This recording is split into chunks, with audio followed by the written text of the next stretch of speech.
long as we outnumber them, we will hold.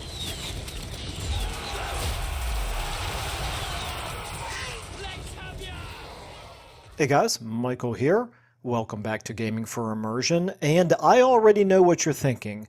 You're thinking, why is this guy talking about beginner tips for a game that has been out for a few years already? And it's a fair question, but I will just say that I have actually been able to talk some of my friends into trying this game. They had been putting it off for a very long time, and they've finally recently decided to start taking up this game for themselves, and they've been asking me a few questions, and I just figured, you know what, rather than repeating myself to each of them individually, and also in case there are other people out there who are recently new to this game, then maybe it would be worthwhile for me to go ahead and put these tips into a video so that you guys can all share the love a little bit. And also, I want to put these out here for discussion as much as anything. These are my tips that I would give, but no doubt there are others of you who could provide some additional tips that you think would be useful for beginning players. Or perhaps you disagree with some of the ones that I talk about in this video, or maybe just have some different nuances to them that you would like to talk about. Anyway, please do feel free to leave any comments like that down below. And with no further ado now, let's go ahead and start talking about what is going to be in this video and what it's not going to be. And the first thing that it's not going to be is there's not going to be any talk about ways to cheese the game or exploit the AI or things like that. It's just not the way I play. It's not really my preferred play style. I have no problem with people who do want to do that. You're just not going to get that in this video. So I will let you find those for yourselves, either by discovering them for yourselves or watching other people's channels. There are certainly other YouTubers who do talk about that stuff. Secondly, I do want to make it very clear that these are non-faction specific suggestions. So these are things that should apply pretty much across the board, regardless of which faction, which legendary lord you're playing. However, having said that, there are always exceptions to the rules. And the one thing that I do want to throw out there at the very beginning is, as you become pretty good at this game, rules are made to be broken. And frankly, the game is not all that challenging once you get to be pretty good at it. And so there's always times where you can play in a suboptimal way for whatever reason, just because you enjoy it more. That's perfectly fine. So take these rules more as just, gentle suggestions to keep in the back of your mind, but not necessarily the gospel that must be followed all the time. All right, and then I think that's enough of an introduction. Let's go ahead and get into my top 5 tips for beginners. A, B, C. A always be B, C closing. Always be closing. Always be closing. Number 1 is always be fighting. Yes, I tried very hard to come up with a C word that would be a synonym for fighting. Combative is the closest I could come, and always be combative doesn't really roll off the tongue very well. So we're going to go with always be fighting.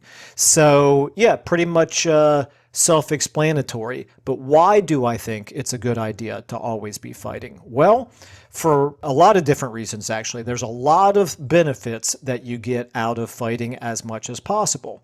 So let's talk about the 4 different things that you get from every battle that you fight and win.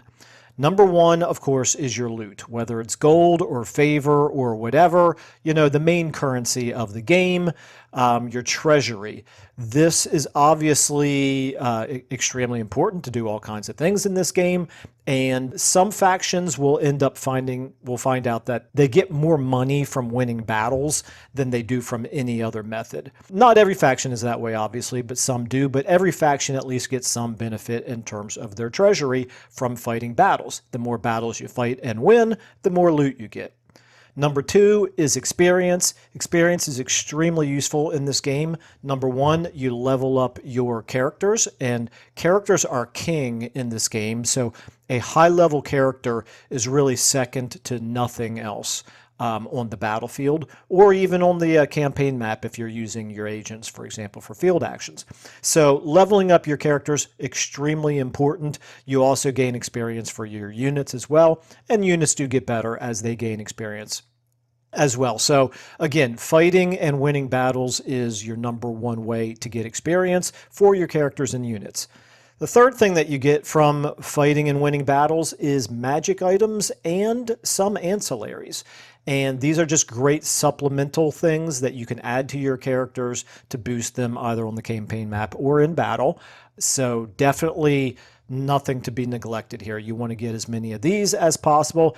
And then finally, the fourth thing that you get from winning battles is many factions have a special resource or currency. Just as an example, let's talk about the dwarfs. The dwarfs settle grudges by winning battles.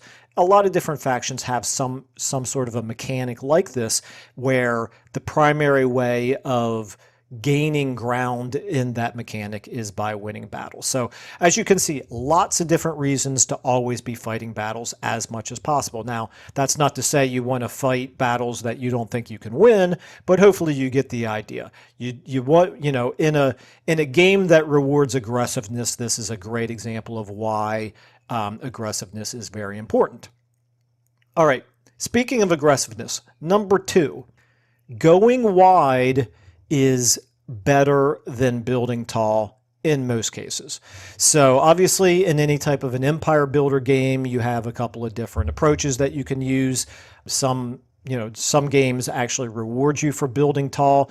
Warhammer is not really a game that does that. There are a few exceptions, like you can kind of get away with it with the dwarfs now with the deep roads mechanic, but for the most part, going wide is just going to be better for you overall than building tall. And so what I mean by that is that you want to be constantly expanding the number of settlements that you own, as opposed to going slower but building up those fewer settlements to be, super settlements. One thing to keep in mind with your expansion is that it not only benefits you, but it also denies territory to the enemy, and there's always an inherent advantage in that. So we'll talk a little bit more about that on tip number 3. But basically what I'm just reinforcing here is that aggressiveness is generally the meta in this game. And in terms of going wide, you do want to basically expand as much as possible, as quickly as possible. However, there's a little caveat that goes with that, which is beware of over-expansion. And what I mean by that is really ask yourself, what's your tolerance for losing settlements? So the faster you expand, probably more often than not, you're going to be leaving some settlements behind before they can properly defend themselves. And so there are always going to be the times when your settlements are going to get attacked by the AI and you're not in a good position to defend them. So you can certainly get yourself into trouble by expanding too quickly, having sort of a house of cards of an empire where it looks impressive until somebody pulls one card out and the next thing that you know, it collapses. So be wary of overexpansion and not being able to defend important points within your empire. But for the most part, aggressiveness is what you want to do, and just ask yourself, what's your tolerance for losing settlements? Is it that big of a deal to you to lose a tier 1 settlement that you took 5 turns ago and have gained 3 more since then? Obviously you're still ahead in the overall power curve. And one side note to consider here is just because you see an obvious weak point in your own defenses doesn't mean the AI will hit it. The AI is in many ways still lacking in this game. CA is working on improving the AI, but for right now, there are still concerns about its viability and its level of aggressiveness. So by expanding very quickly and leaving behind weaknesses in your own empire, it might not be quite as vulnerable as you might think, because the AI is not always very good about taking advantage of those vulnerabilities. All right, anyway, sort of on a related note while we're talking about settlements. Number 3, your settlements exist to support your armies. Your armies don't exist to defend your settlements. This isn't a city builder. There aren't style points for filling all of the building slots with the biggest and loveliest buildings. Settlements change hands frequently enough that you often don't want to spend the money doing upgrades until the front lines have moved far away. So don't immediately take a settlement and think, okay, I can't wait to start building this settlement up. Sometimes it's okay to do that, but quite often you might want to hold off. And quite often it's going to be more optimal in terms of your power curve to not worry so much about filling up all of the open building slots in your settlement and getting all of those building slots built up as high as they'll go. Sometimes you're better off just kind of having this territory and not doing anything with it until it's perfectly safe to go ahead and start spending money on it. Now, don't get me wrong, the buildings are important. They do add value, but overall, they're just not as important as your armies. And for evidence of that, you can go back and see point number 1. The fourth tip, ambush stance is not just for ambushes. Now, I have an important disclaimer that I want to start with here. Ambushes in this game are frustrating. There are 3 ways for an ambush to fail, and only one of them is really explained by the tooltips. An enemy moving within your army's zone of control has that chance of being ambushed modified by their, meaning the AI, lord or faction effect. Your army can be detected long before an enemy army comes within range. This is supposedly made more likely by the proximity of an enemy agent, but quite frankly, there will be times where you get pulled out of ambush stance when there is nobody anywhere nearby that seems likely to be able to see you. That's just the way it works. It's not always explainable, but sometimes you're just going to get your ambush foiled, despite the fact that there's not anybody anywhere close to you. However, both of those occurrences will at least give you a message to let you know what happened.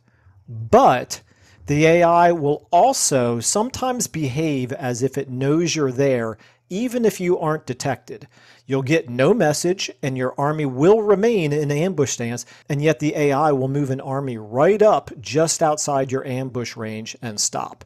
So it really makes it seem as though they know you're there, even though they're not supposed to. Like I said, it can be frustrating.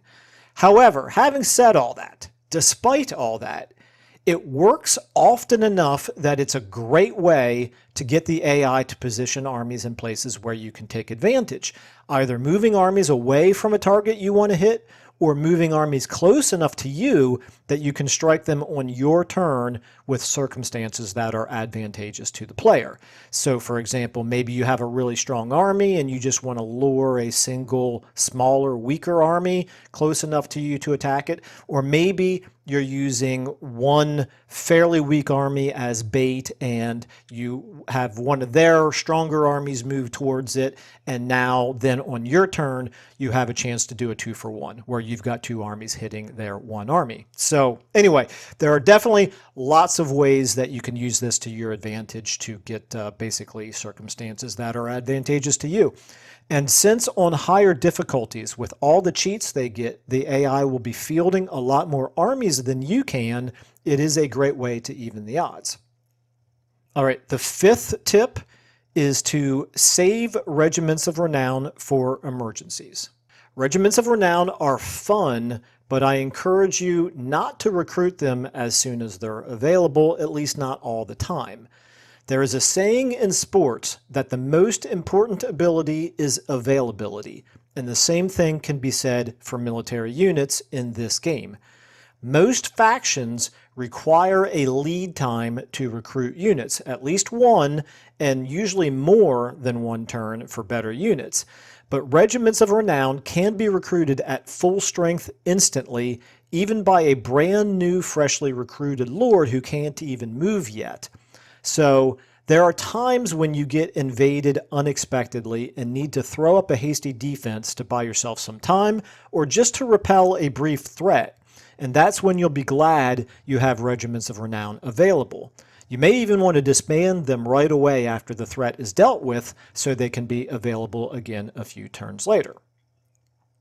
All right, I'm going to go ahead and leave it there. There's probably a few more tips that I could add in here, but I think that's good enough for now. Please let me know if you have some additional tips that you would like to see added to this list. Please let me know if you have any questions or comments. Think I'm completely full of hot air on any of these. Anyway, let's go ahead and have an open discussion about that in the comment section below. And I think then, with no further ado, I'll go ahead and leave it there. Thank you all so much for watching and listening, and I will see you in the next video.